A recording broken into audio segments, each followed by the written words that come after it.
बिस्मिल्लाहिर्रहमानिर्रहीम। आज मैं अपने बेटे के फ्रेंड की फरमाइश पे स्पेशल ये टिंडे बनाने लगी हूँ और ये मैं टिंडे मसाला बनाने लगी हूँ और आई होप आपको अच्छा लगेगा। और टिंडे वैसे भी वीकनेस के लिए बहुत ही अच्छे हैं। अगर किसी को बहुत ज़्यादा वीकनेस हो और वेजिटेरियन हो, वो टिंडे खाएं, इंशाल्लाह आपकी उनकी वीकनेस दूर हो जाएगी। और मैंने टिंडे लिए हैं, उनको धो के और छील लिया है सारों को और उनके छोटे छोटे पीस काट लिए हैं। और उसके बाद मैंने 2 टमाटर काटे हैं, ये 1 इंच का टुकड़ा अदरक का लिया है, लहसुन के 3-4 जवे लिए हैं, 1 मीडियम साइज़ अनियन लिया है और ये 2 टमाटर मैंने चॉप कर लिए हैं छोटे छोटे, 5-6 हरी मिर्चें ली हैं और थोड़े से करी लीफ। और ये मैंने छोटे साइज़ के, इस साइज़ के काट लिए हैं टिंडे छीलने के बाद। और अब ये जो मसाले हैं उसके अंदर जाएंगे, ये तंदूरी मसाला है, ये धनिया पाउडर है, काली मिर्च है और ज़ीरा है और उसके ज़ीरा, काली मिर्च और ये अनारदाना पाउडर है, कलौंजी है और ये पिंक सॉल्ट है और ये गरम मसाला है जो बाद में मैं पीस के उस पर ऐड करूँगी। और अब इसके साथ में जो है ताज़ा ही पीसती हूँ उसके लिए, क्योंकि इस वेजी में बहुत ही यमी लगता है। वैसे मैंने पीस के भी रखा, लेकिन क्योंकि इसके अंदर पीसने के साथ साथ ही मैं इसके अंदर अदरक और लहसुन को इकट्ठा पीस के, तो इसके साथ ही मैं इसके अंदर ज़ीरा ऐड कर देती हूँ और उसको ताज़े को ही पीसती हूँ और उसका फ्लेवर बहुत ही यमी लगता है। अब मैंने दोनों को पीसने के बाद इसमें ज़ीरा ऐड कर दिया है और ज़ीरे का जब ताज़ा पीस के डालते हैं आप, इतना शानदार फ्लेवर आता है खाने में, खुशबू देता है और बहुत ही जायका आता है खाने में। कोई भी वेजी बनाएं, आपको इसी तरीके को फॉलो करें, आपकी बहुत यमी बनेगी।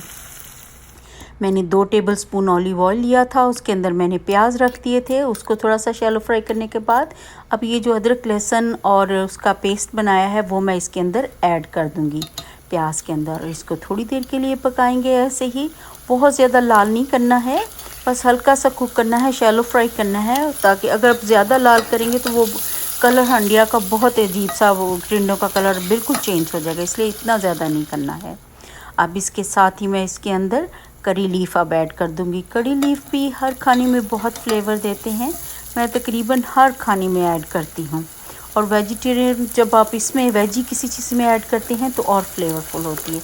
अब जो मैंने 2 टमाटर काटे हुए थे, अब मैं वो ऐड कर रही हूँ इसके अंदर और साथ साथ चम्मच चलाते जाएं। अभी देखें उसको, अब मैंने थोड़ा सा ऐसे ही हाफ़ कप पानी ऐड किया है ताकि मसाला जो है वो नीचे नहीं लगे, क्योंकि अगर नीचे लग गया तो सालन का फ्लेवर बिल्कुल ख़राब हो जाता है। तो अब मैंने थोड़ा सा पानी ऐड किया है और इसको पकाएंगे और जैसे ही थोड़ी थोड़ी देर के लिए इसको थोड़ा थोड़ा टमाटरों को पीसते भी जाएंगे।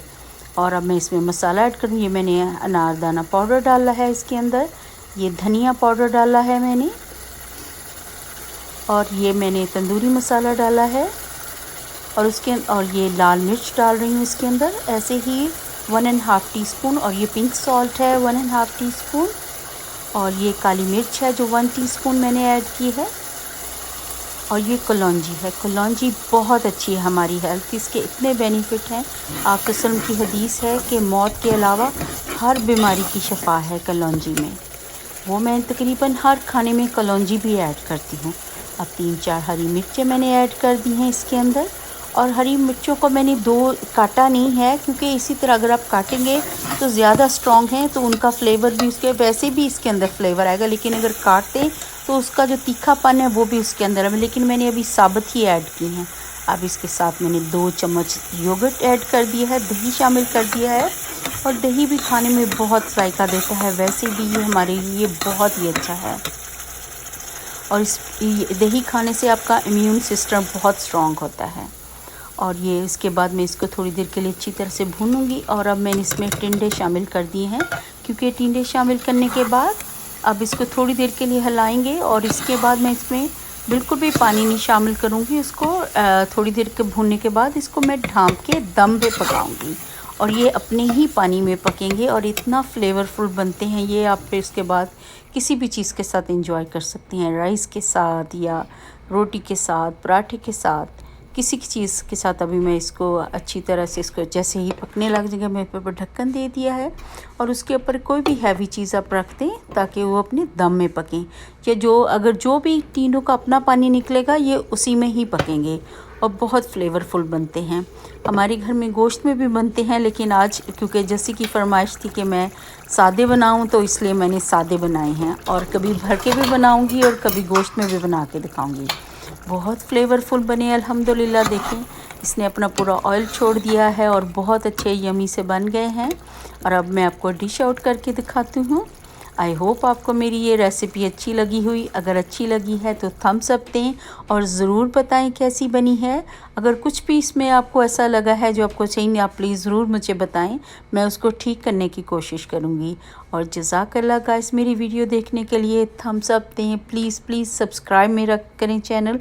अगर आपको मेरी रेसिपी अच्छी लग रही है तो मुझे आपकी हेल्प की ज़रूरत है। प्लीज़ ज़रूर थम्स अप दें और सब्सक्राइब भी करें प्लीज़। और जब भी खाना बनाएं दुरूद शरीफ पढ़ के बनाएं, सल्लल्लाहु अलैहि वसल्लम पढ़ के बनाएं। इंशाल्लाह आपके बिगड़े काम बनेंगे और इंशाल्लाह ताला खानों में इतना जायका आएगा, आप उंगलियां चाटते रह जाएंगे इंशाल्लाह ताला। और ज़रूर अपनी दुआओं में मुझे याद रखें। जज़ाकल्लाह गाइस मेरी वीडियो देखने के लिए। अल्लाह हाफ़िज़।